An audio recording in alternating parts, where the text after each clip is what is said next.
Skua Podcast. My name's Marina. I'm a knitwear designer and yarn and fibre dyer based in the southwest of England.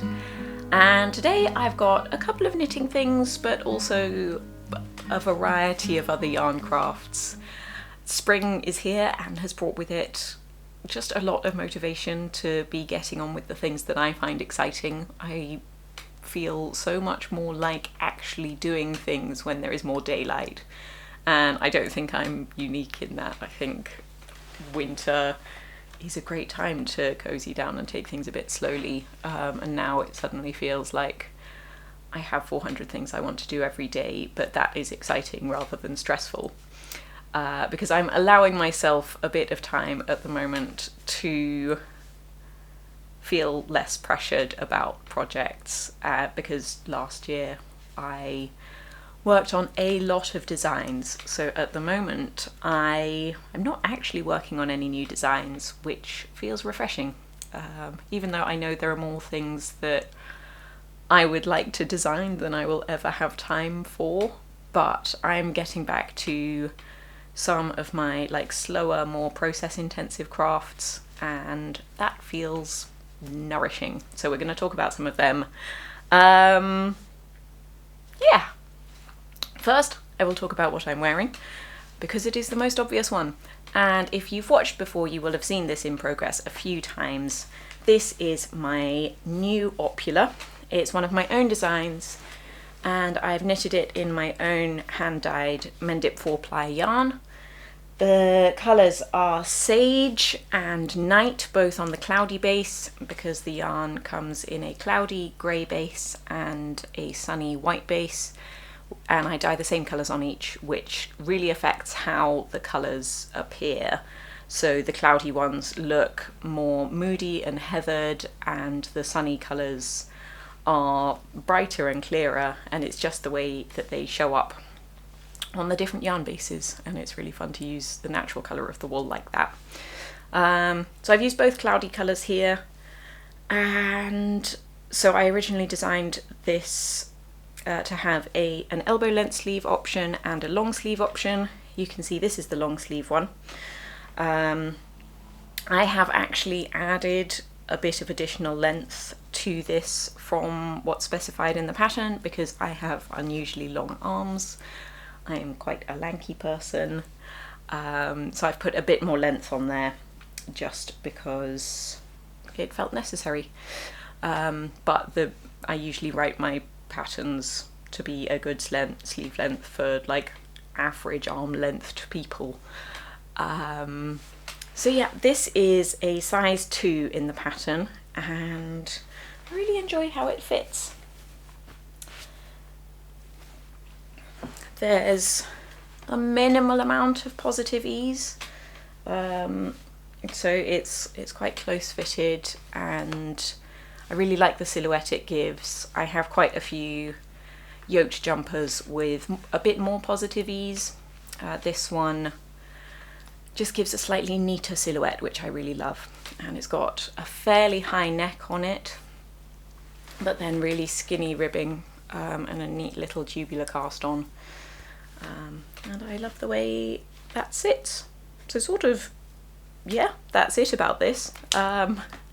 It's finished. I finished it just in time for the end of the Art of the Dark make-along, which is my make-along that I've been running since the 1st of January. And it's been so lovely to follow along with everyone's projects and everyone who participated. It has really helped get me through the dark days. And it's just been an absolute joy. So I've got prizes already on the way out to the people who have won, and yeah, I literally finished this just the night before the make-along was due to finish, because I've been distracted with other things and been excited about things that aren't knitting, and also sleeve knitting. I don't tend to enjoy it, and so I take a long time over it. But yeah, I shall show you the thing that I am now working on, which I actually cast on quite a bit before I think I cast this on last summer. But yeah, I'm really excited to get back to it.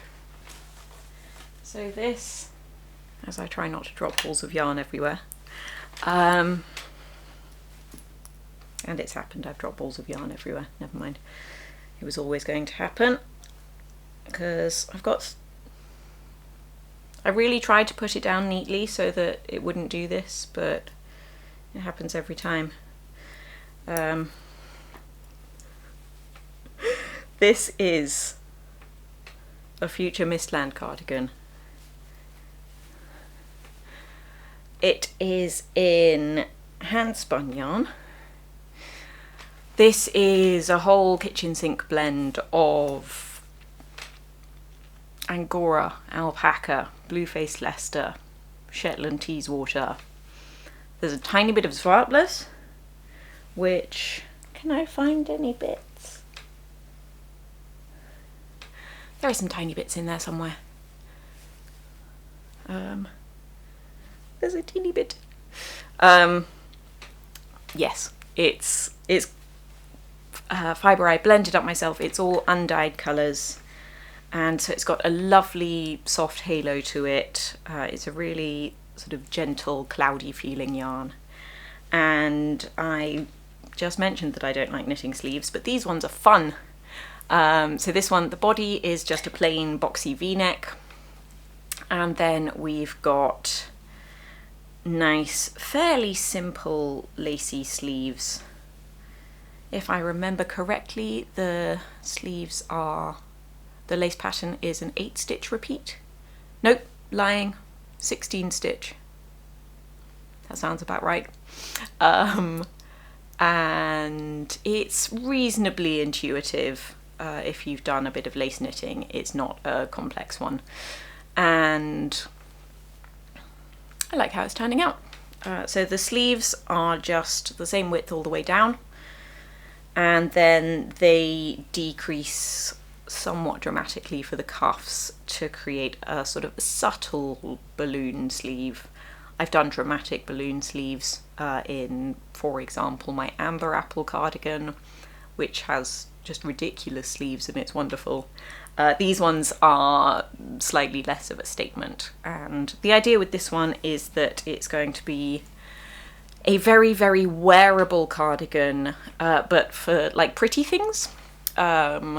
So if I'm trying to look slightly more presentable, and not just like the scuzzy stuff I wear for dyeing and gardening and things, which is what I wear a lot of the time, this will hopefully go with a lot of my wardrobe and do kind of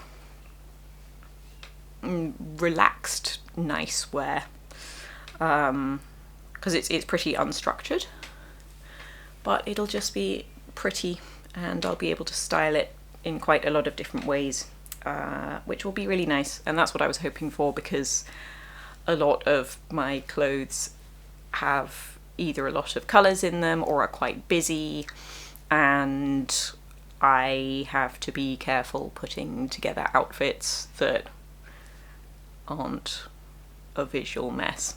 I really, really like including a lot of colour in what I wear, even if it's in a somewhat predictable palette. And yeah, sometimes neutral pieces help set off other things. And I never used to wear grey, but it has become much more of a neutral, like a standard neutral for me, since I started knitting, really, and since I started getting into naturally coloured wool, because often if you want an in-betweeny colour, your choices are grey or brown. And I have to be careful with brown because my hair is brown, and if I wear dark brown, if I wear too much of it, I end up looking very much the same. And yeah, there are just loads of beautiful grey yarns out there, and it's really lovely to blend them, and I find them in some ways easier to combine with things. I think like greys work really well as a complete neutral rather than a warm neutral in terms of colour work and things. But yeah, I have a whole other sweater quantity of basically the same yarn but with a slightly different blend. It's a very similar weight DK grey 3-ply hand-spun yarn, and I realised as I was spinning it, like, I spun basically the same yarn last year. But that one is my Solace blend, which is a really nice blend of kind of, it combines both like fuzzy crimpy fibres with some luster. So it's Dorset Horn, Shropshire and Cotswold. So the Cotswold is a fairly strong fibre, but it does have luster to it, and then the Dorset Horn and Shropshire are more crimpy. And the Dorset Horn and Cotswold are white, and the Shropshire brings a bit of darkness into it and brings it to a nice gentle grey, which is very similar to that one. And actually, while I'm on Solace blend, I was going to do it later, but I've been dyeing lots of it because I have just released my spring mystery boxes, which I don't know how many there are going to be by the time you watch this, because they are limited and the winter ones sold out very quickly. But if you would like a bit of a yarn or fibre surprise, it's for you.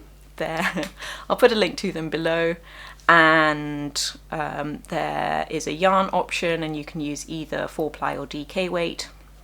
Those are my, like, on my Mendip base, which is this base, and there's a fibre option which includes 4 colours on the Solace blend, which is the one I just described. So it's a total of 200 grams of yarn in the yarn ones and 400 grams of fibre in the fibre ones, because the fibre are 100 gram braids and the yarn are 50 gram skeins.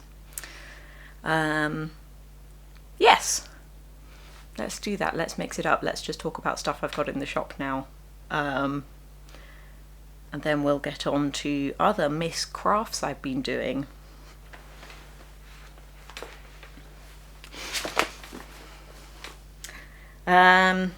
Making stories. Sadly, soon to no longer be. I now have in stock issue 13, which is joyous. It's, I think the theme is it confetti and rainbows? Yes, confetti and rainbows. Which is admittedly a theme that did not speak to me, considering my aesthetic. I don't really go for the rainbows or the sprinkles. However, there are lots of beautiful takes on the theme in a way that I really enjoy, including, do this every time, never remember to mark the page I need.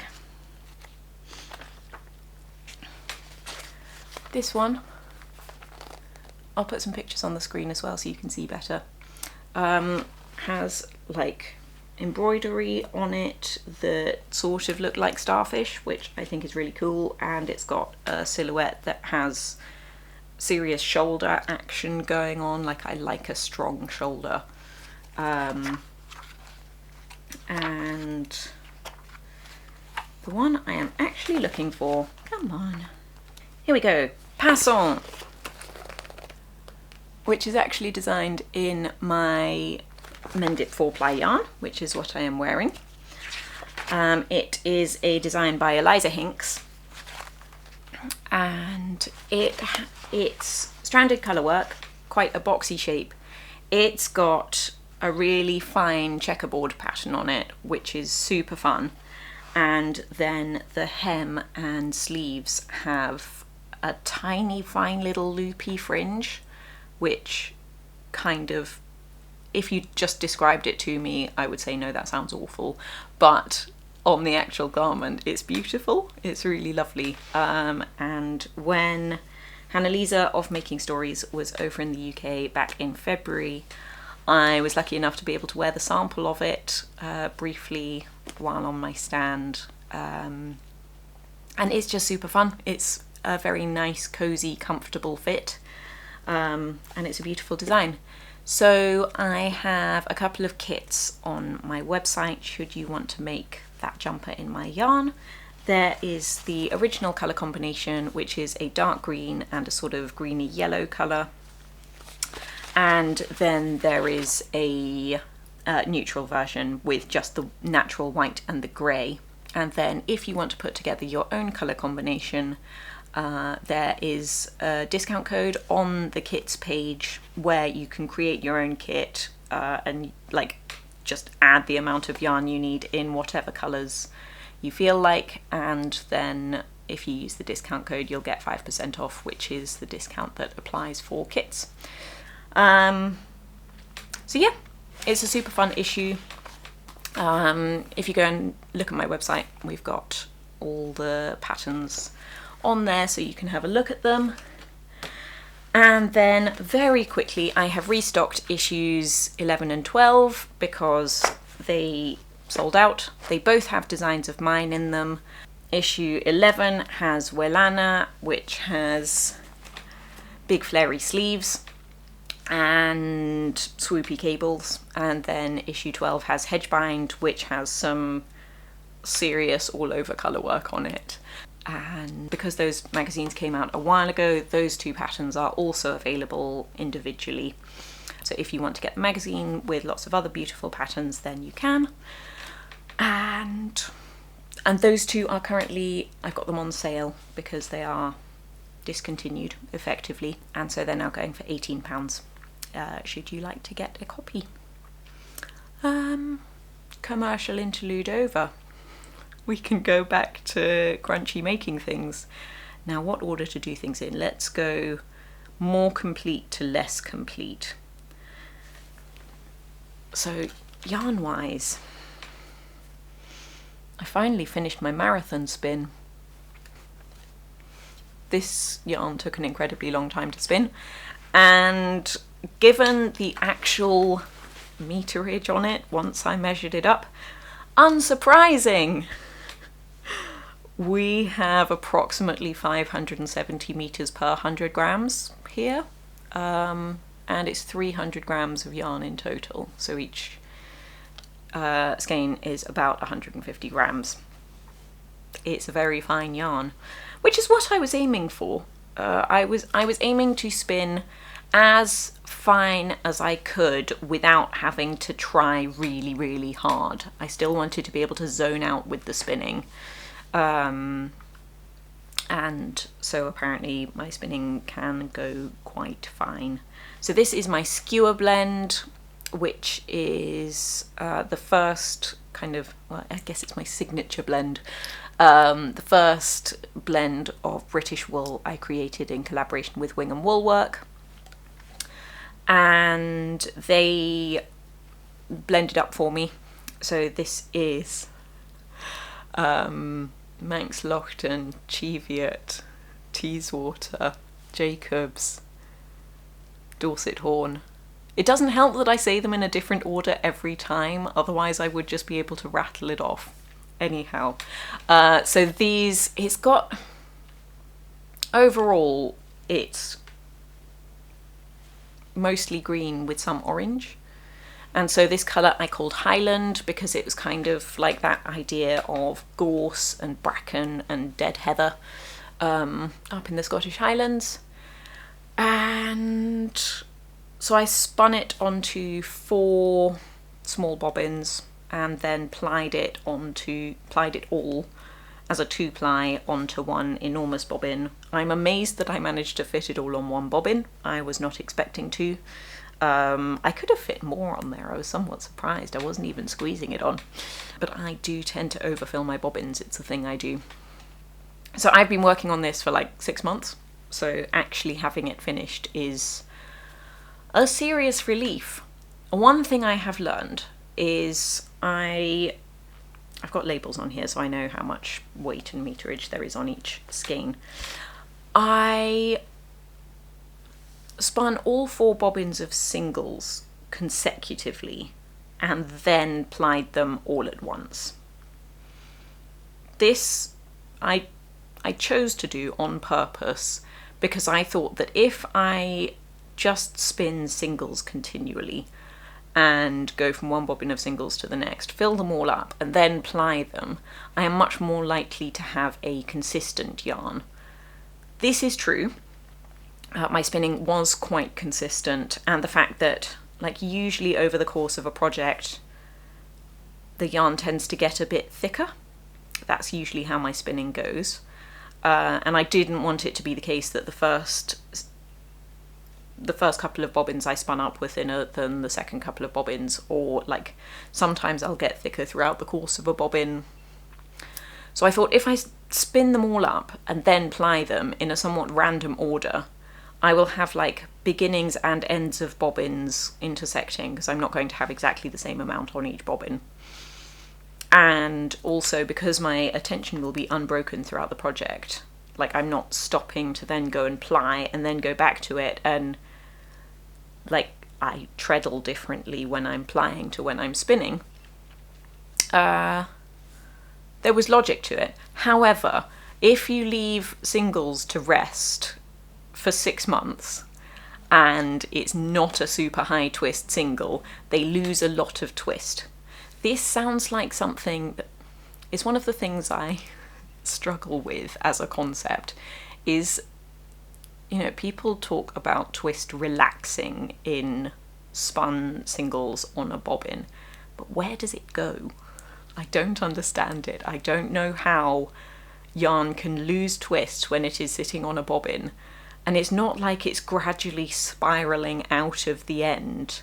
It just, that twist energy goes somewhere and I don't know where it goes, and it's frustrating to me.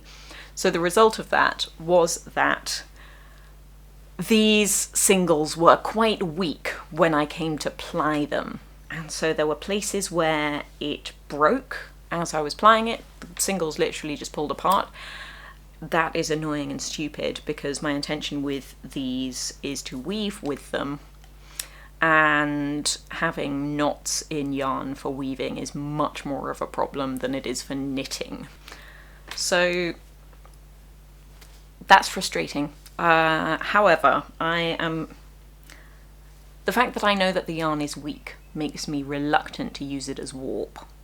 And so I had considered, because the intention was always to spin this up and then I would see how much meterage I ended up with, and whether I would then need to spin the same amount of yarn to use as weft, or whether I split it in half and use half for warp and half for weft. I do not want to use this yarn for weft because of the way the colour changes work. Having colour changes along the length, so along a much longer length, would mean that any banding of colour is much skinnier, whereas if I use this as weft, and so it's going back and forth across the width of the fabric, I would end up with wider sections of each colour, which I am less keen on. And so I have decided that I've measured everything out, and for full width on my loom we have enough for 3.15 meters of warp if I then use the other half for weft. Nope, that's not true. I haven't accounted for the weft. Okay, so I have 3.15 meters of warp, but then I would need to spin weft yarn to go with it. So this is a project that will go on the back burner. I think I will be foolhardy and use it for warp. And yeah, see how it goes. I might end up regretting it.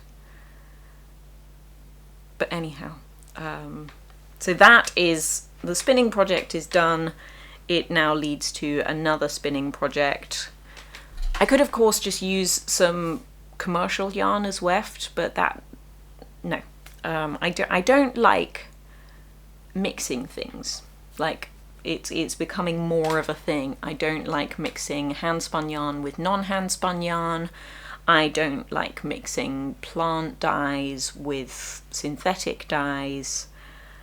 I don't mind mixing fibre types, but I like to kind of stick with a theme. I don't know, I like a consistent narrative around a piece, which is just a strange thing. I don't mind dyed and undyed. I thoroughly enjoy that as a combination. But yes, so weaving. That will be woven at some point in the future. I have started my first project on my big floor loom. It's very, very exciting. I have been weaving for a while now. I've been documenting the process over in a little sort of mini series on Patreon, and I am currently working on the third in that series, which is actually weaving. So I am making a somewhat skinny scarf in a variety of patterns and natural alpaca colours. And it's basically just doing little sections of loads of different patterns to see what I can do with the same tie-up and threading pattern. So it's set up for a 2/2 twill, and so I've been doing lots of variants on twill, and yeah, it's super fun. I have realised that I struggle with motivation on projects where I have to make continual micro decisions, which sounds insane. I get decision fatigue apparently very easily, and that includes what yarn am I going to use next and what little pattern am I going to do next. And so as much as it seems like it would be creatively freeing to just be able to decide whatever you're doing next and make it up on the go and improvise, that's super fun, but I actually find it exhausting and it puts me off working on that project. I found the same thing with projects where I'm working with scrap yarn, and I have a cardigan upstairs which is almost finished, which I haven't finished because I just find it frustrating to have to stop and decide to do a new thing. Which is thoroughly silly, but I think it's a good thing to acknowledge that that is actually the way my brain works, and that those kinds of projects are probably just not for me. Yeah.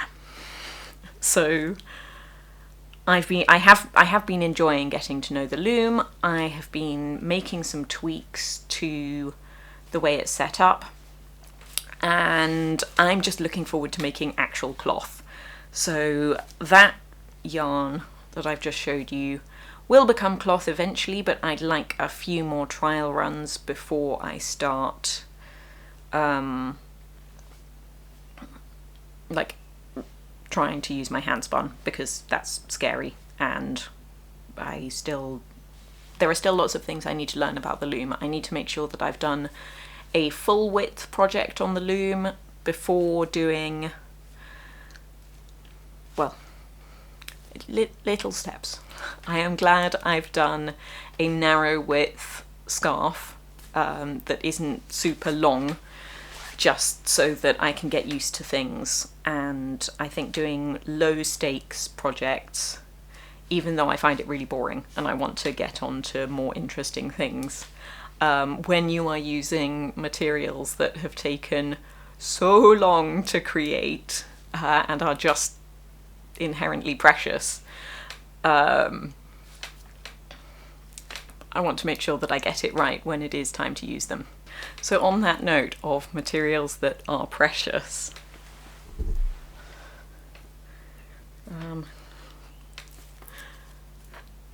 this basket of fibre, if you've watched previously, you have seen before. However, this fibre here is now in the form of bats rather than flicked locks. And So yeah, this is fleece from Fernhill Fibre. Where I went the other day, they had their open day at the weekend, and it was super lovely. Caught up with my friend Kat, saw Lorna of Thread and Yarn, and lots of other lovely people. It's always so nice to see like people who properly care about fibres and where they come from. And the boy got to pretend to be a sheepdog for a while. It was strange. Could copy any of the humans around the place, but no, lie on the barn floor, that's fine. All fleece from Fernhill Fibre. They're not all from the same fleece. However, without checking, I don't remember which. I think these two are probably from the same fleece. And then this one is a different one. So I think this one is Shetland Romney, and then these two are Shetland Teeswater. But that's off the top of my head and I haven't verified, so I'm not going to claim that outright. So this one is dyed with woad. So woad usually gives blue, but if you don't process it as you do for indigo, and instead just use it like a normal dye plant and simmer the leaves on the stovetop in a big vat, and then dye stuff in that, it gives a nice peachy pink. This is the strongest peachy pink I've seen from it, which is really pretty. This one is dyed with onions, which I recorded the process of in a video, which is part of the series that I'm making about this overarching project. And then this is dyed with rhubarb root. The rhubarb root and woad and some of the onion skins were grown in my old garden, and then the onion skins were supplemented by ones from Riverford. And those ones I'm going to blend up. Again, I'm going to try and make 2 different yarns.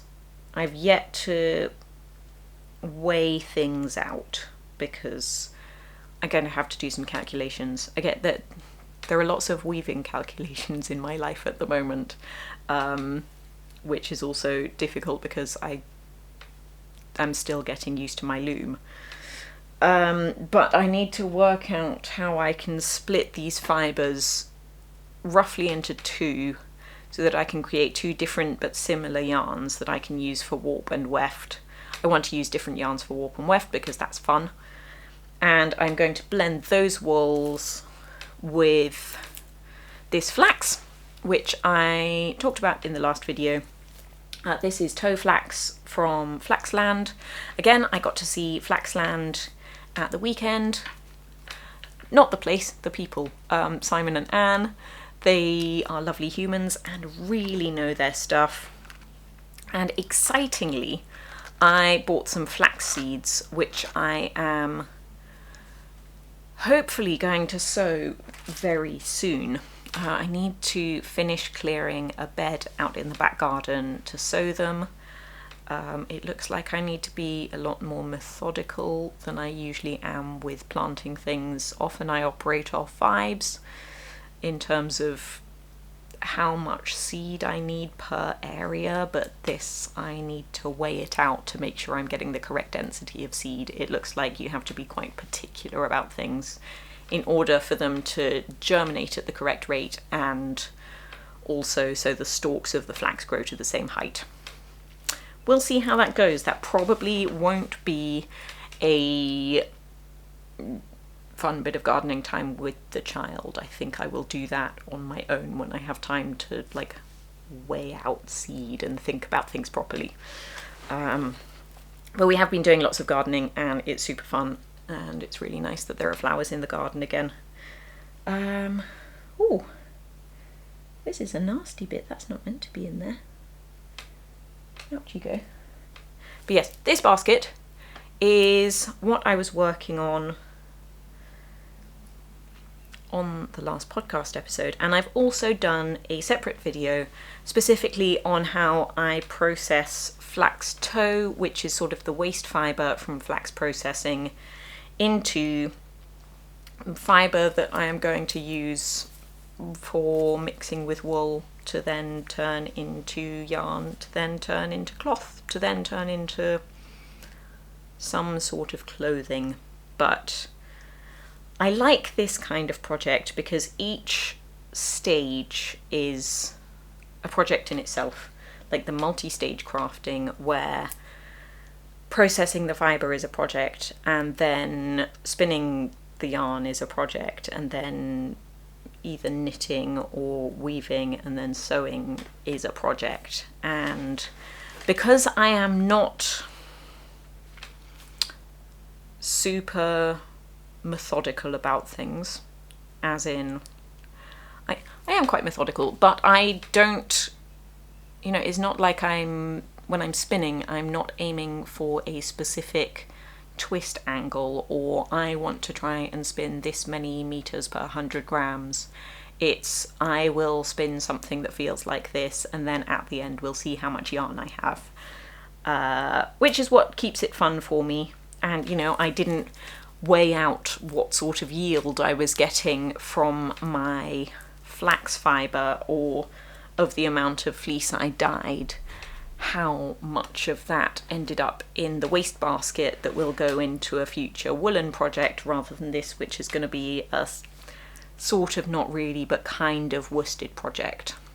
I like making things up as I go along, and I've just realised I've said the opposite of that, but these things don't require lots of little decisions. It's, I do a big thing that takes months to years, and then I make a decision at the end of it. And that is fun and motivating, because that is a decision that I can actually sit down and do some calculations and work things out, and then see how I'm going to take it forward onto the next stage, rather than, oh, it's been 7 minutes of craft time, I need to decide the next thing I'm doing. So yes, the video I did about those is both about like how I process the flax tow, but there's also a little bit of like information about flax as a fibre and how it is processed generally, and a bit of the history of uses of flax and linen. So yeah, I will link that video below in case you are interested, because there is a chance that it didn't get suggested to you even if you're subscribed here, because that's a thing that happens with the making videos. Yes, is that all I have to tell you? I think it might be, I have been talking very quickly, I realise that, and that's when we know that I am excited about things. I am really looking forward to blending up those fibres. That will be the next video I do in that little series of videos about this project that I started, I think it was 2021 rather than 2020, but still, it's a few years ago. I was living in a different house, and it's gaining momentum. It's exciting. Like, I am actually going to start spinning yarn. I have to decide, again, a decision. Do I spin up these and then go back to spinning the yarn that's going to combine with this? Or do I do this first and then have a weaving project queued up so I can be weaving this while I spin those? I'm just reluctant with this. I don't want another 6 months of spinning. And I haven't decided what I want to combine it with. I could do the undyed thing and just use the same fibre but not dyed. But I've done that before. I did that with what became my skirt like a year and a half ago. I am planning on actually putting together a video for that, even though it's a year and a half ago. I have lots and lots of footage and videos of various stages of it that are kind of sprinkled across lots of different places, and I thought it would be quite fun to just put together a video of that entire process of how we take undyed blended fibre and turn it into a skirt. So if that sounds interesting to you, let me know, because it'll probably take quite a while to like edit together and track down all the footage, because they're scattered across quite a few different hard drives, but I think it could be really fun. And so yes, I don't want to just do the same with this, even though it's much finer yarn and would therefore give a very different fabric. I don't know whether to take it super moody with an even darker fibre, like I could use my tilth blend for the weft, then that would be very bouncy. Or I could use feather blend, which is super fun, and it's quite light and joyous, and I don't think I want as much contrast as the undyed of that with this, but I could dye that a sort of semi-solid colour, like maybe just green. I'm gonna have a think on that. I might do that. And then that would spin fine quite easily, because feather blend is lots of long lustrous fibres, which would then work better for warp. But if I did it as something low contrast, like if I did a green, then the stripes in this would be less obvious. I need to think. I need to stop planning projects while you're still listening, because I don't know, maybe you're interested in that. Spring has brought creative energy. I am excited. I have too many projects, and for once it doesn't feel overwhelming. So yes, I hope you have enjoyed this. Do take a look at the video I did on flax, and if you want to see like all of the previous stuff of this project, there's a whole little series where you can learn about the processes that I am using, like how I scour the fleece, how I card the fibre, how I dyed it with onion skins. They are quite short videos, so they should be fairly easy to watch quite quickly. So yeah, link to those going below. There's a playlist set up so you can just binge through them reasonably speedily. And I will be back next time with how I am mushing together some fleece and flax into something that will eventually, probably in like 2 years' time, become fabric. So thank you so much for joining me, and I'll catch you again soon. Bye bye.